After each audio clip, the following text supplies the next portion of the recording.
Per no estimar-te, de Miquel Martí i Pol. Per no estimar-te, estimaré la veu d'allò que em diu tot el que tu no goses. Per no marcir-les, he estimat només el perfum de les roses. Per no estimar-te, oblidaré el neguit i em faré una cançó amb l'alegria, una cançó per dir-la cada nit com qui diu una rara lletania.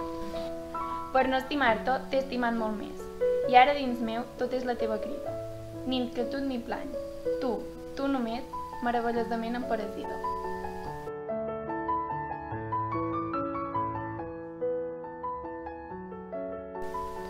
Era tal l'esperança de Miquel Martí i Pol.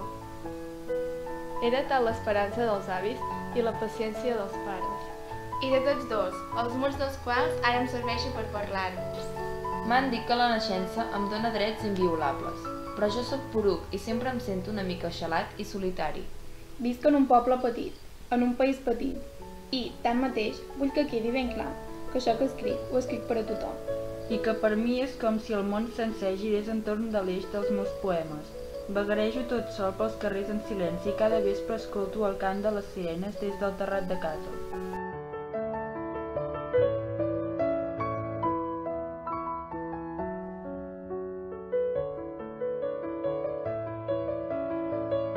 Del llibre L'àmbit de tots els àmbits, de Miquel Martí i Pol.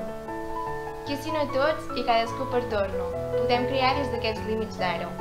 L'àmbit de llum on tots els vents s'exaltin, l'espai de vent on tota veu ressoni. Públicament ens compromet la vida, públicament i amb tota llei d'indicis.